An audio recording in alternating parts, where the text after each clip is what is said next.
Hey everybody, and welcome to another edition of the Breakdust Diaries. Today I'm going to talk about the worst car ownership experience I've ever had, and I think you'll find it pretty entertaining.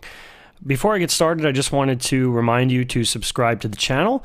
That way you can be gently notified every time I post a new video, and that makes it easy to keep up with new content. Thanks again for watching, and I hope you enjoy this video. This is a story about the worst car ownership experience I've ever had. Truthfully, it's probably not the car's fault. So maybe this is more a story of poor impulse control, America's industrial ideals, and the allure of beating the system with a mixed sports car that will supposedly beat your friend's Porsche. But then you find out it's only in a straight line, once or twice, before the axle overheats. We join our hero, 30-year-old me, in the fall of 2017. Fresh out of a pretty bad relationship and doing reasonably well in business, I'm tempted to complicate things in my life. But I need a way that's less harmful to all involved than pursuing yet another relationship. For those who know me, this almost always means a new vehicle.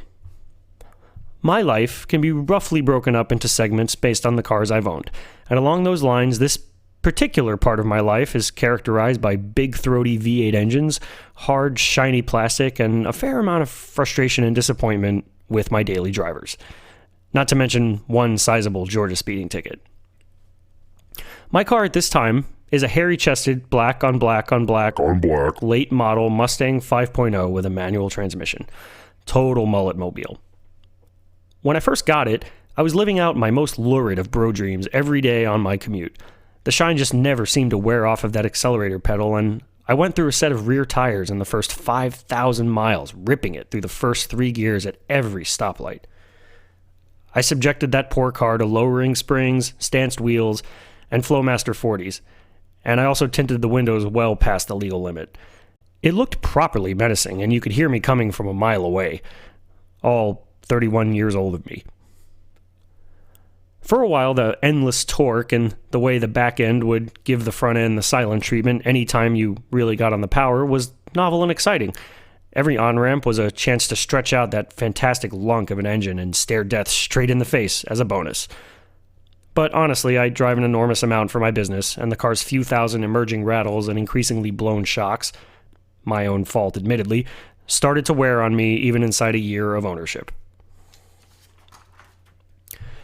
After it tried to kill me for a 6th time on Interstate 95, changing lanes during a rainstorm, I decided it was time to look at something a little more practical. So naturally, I started to look at Corvettes.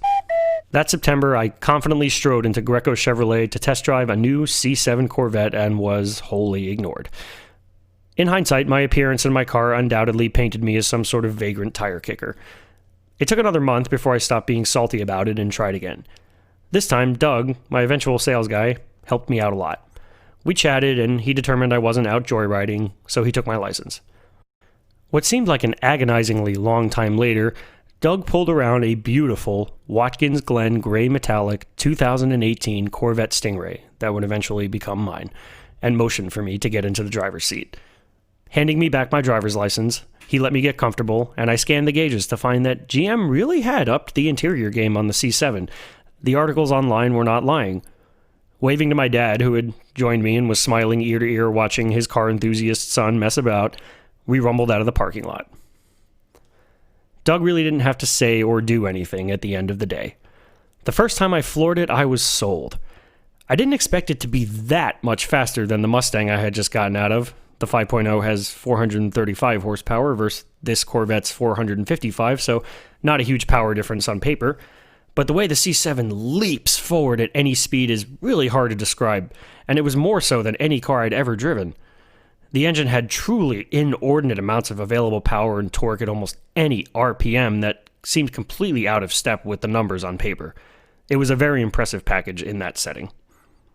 In that moment, it was as if I suddenly remembered that under all the OK Boomer jokes and the general low-rent perception of it as a cobbled-together mess of GM part-spin shame, the Corvette is actually a monster of a sports car that ultimately demands respect.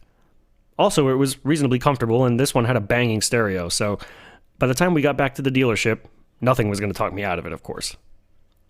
The first few weeks were better than great, to say the least. Every time I got into it to drive to work, I had to calm myself down before I could drive off. I found myself cleaning the wheels to pass the time like I used to do to my Subaru WRX in college. Every errand and appointment was a chance to stretch its legs and dip into that endless, mighty well of torque. It really was unbelievably fast.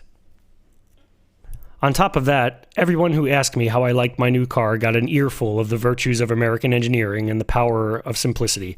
How the LS-derived LT1 engine in this car was the greatest thing since the invention of the internal combustion engine itself, and how the car was even livable to boot, like it was some sort of accomplishment.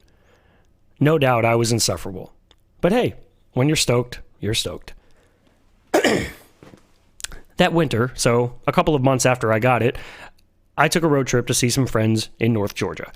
The Vette was comfortable and long-legged on the highway, but I didn't ultimately find it that enjoyable to drive on the twisty country roads that I love so much, which was sad and alarming for a car I had spent that kind of money on. It felt ungainly, wide, and awkward, and while it had excellent body control and pretty good steering, you got the sense you could never get anywhere near its limit, and thus never experience the true character of the car's chassis on the road. It was like you weren't impressing it by throwing such slow speed corners at it. It always wanted to go faster, harder, deeper into the corner, to have its limits pushed, which, pushing at the limits is not really an option on the street, since your runoff area is either a ditch, someone's yard, or the highway below, not to mention the presence of other people. The C7 was a stiff, industrial, meat-fisted performance car built to meet benchmarks, be within a certain budget, post an appropriately competitive Nürburgring lap time, draw glowing reviews from automotive journalists, and move units, using as many existing GM components as possible. And honestly, in that sense, it was a roaring success. Everything I read about its on-track manners also made me eager to take it to a track event, something I was doing very frequently with a purpose-built Mazda Miata and having a grand old time. Before I got that chance, though, things took a turn south. On a routine maintenance visit to the dealership, I was called back to the bay by my tech and asked to, quote, take a look at this. Never good. The rear underside of my brand new American Icon was positively covered in automatic transmission and differential fluid. Now, the Corvette is a transaxle car, meaning that the transmission and differential reside at the back end, bolted together in a single package. This is mostly done for weight distribution purposes. They found that the seal between the transmission and the rear differential had been incorrectly installed from the factory, and the fluid loss had damaged my differential. In hindsight, the drivetrain noise inside the car had creeped a little bit since I bought it, so ultimately I had no choice but to leave it with them for a warranty repair. They did the courtesy of giving me a loaner, a rental spec, black plastic engorged Chevy Equinox that was basically a rolling ashtray. Somebody smoked hard in this thing mere seconds before I got into it. They sent me on my way and told me they'd call me when they knew something. I did not hear anything for a week. When I finally did call, I was irascibly told by my undoubtedly very busy service advisor that my car's differential, the pumpkin, as he referred to it, had to be ordered special from Detroit, and it would be 7 to 10 days before they got it. After that, it would be another 3 before the car was on the bench to be worked on. Fair enough, I thought. I get that this is a special car for Chevrolet. So, after 3 very annoying weeks, I picked up my Boomer Rocket, carrying approximately 25% less enthusiasm for it than when this whole fiasco began. After less than a day of being reunited with my LS-powered Porsche Plower, it was clear something was still wrong. The car now whined like a spoiled rich kid working construction in 3rd, 4th, and 5th gears, loud enough that it was impossible to ignore and seemed to be rapidly getting louder. So, begrudgingly, I turned around and took it back to the dealer. After getting past the "Oh, that's normal, just give it time for the parts to settle" line so willingly offered up by my likely fed-up service advisor, I got the drivetrain tech, who was a nice guy, to ride around the neighborhood with me and confirm not only that I wasn't crazy, but that he had seen numerous C7 Corvettes with similar differential and trans issues. Although mine had been from a seal, he emphasized that these cars aren't Porsches, or whatever it is people expect them to be, and Chevy tries to get them to shift like these, quote, fancy dual-clutch transmissions. And he said, brother, something's got to give eventually. So alas, the car was out of my hands again and waiting for a whole new transmission this time. Oh joy. They tried to plop me into the same Equinox, and this time I complained. Oh yeah, I won't even try to justify it, but I bitched. In hindsight, it seems extremely petty. I can see myself now, the picture of a millennial. Skinny jeans punctuated by Chuck Taylors and my Ray-Ban aviators that I bought the same day I got the car, arms akimbo radiating a righteous sense of injustice. Listen, man, I've had this car for 4 months and it's been in your possession being broken for going on a whole one of those. And this Equinox smells and feels like a West Palm Beach strip club that failed a health inspection. So can you just please get me a Malibu or something? My service advisor shrugged his shoulders about scalp high and told me that the Equinox was all he had available. He did end up calling me 3 days later to swap me into a 4-cylinder Camaro as kind of an apology, but I was already mad. It was another 3 weeks, during which I had time to shed some of the emotional momentum that such a huge and exciting purchase can entail. When I'm smack in the middle of the honeymoon period with a car, nothing can convince me it's not the best thing, literally ever. Nothing, of course, except everything about the ownership experience turning out to be objectively awful. My time as a Corvette owner was the car equivalent of dating someone who's insanely attractive, educated, smart, funny, and successful, but who you absolutely just cannot connect with, even if they were the last person on Earth.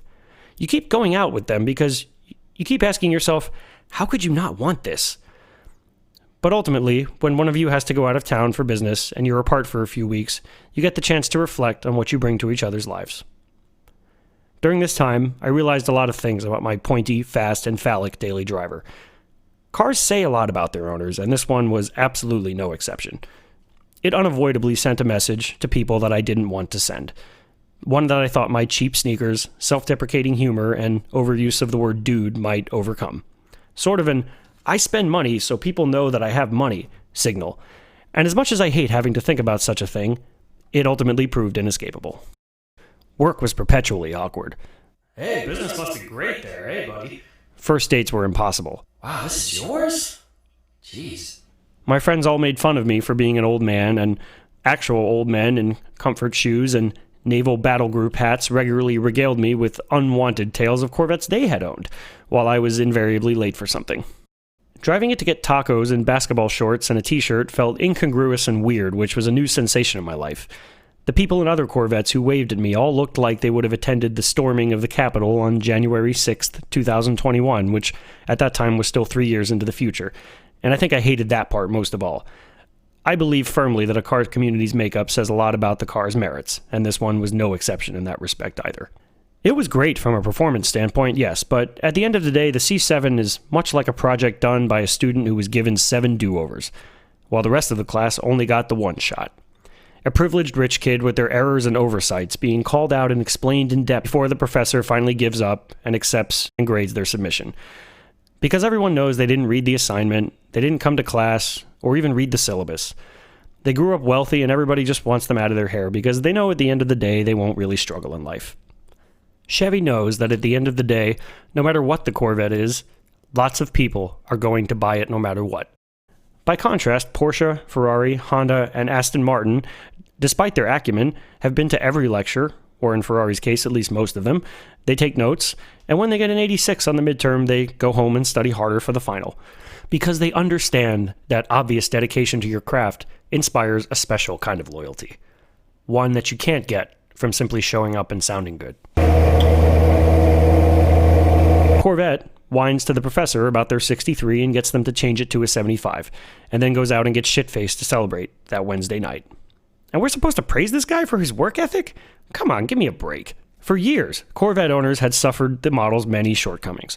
The harsh ride, the low-rent interior, the granite-like run-flat tires, and unrepairable fiberglass panels, all in the name of patriotic pride and the chance to own a true American icon. In the end, though, even though the interior was nice, nothing had really changed. The performance envelope was higher, sure, and the materials that make up the dash were nicer, but the attitude that spawned earlier generation Corvettes with their Chevy Cavalier Jetpack Edition aesthetic was still there. When considered against GM's corporate backdrop of bean counters and budget spreadsheets, it's honestly a miracle that the Corvette exists at all. But we, as consumers, really should not be asked to consider that factor when plopping down our hard-earned money for a sports car. Either come correct or get out of here with that business. But that's a story for a whole nother time. Quite literally. Corvette and I had to break up, and there was no other way. So what did I do? The day I got it back, I traded it in on a brand new Volkswagen GTI. And I never looked back.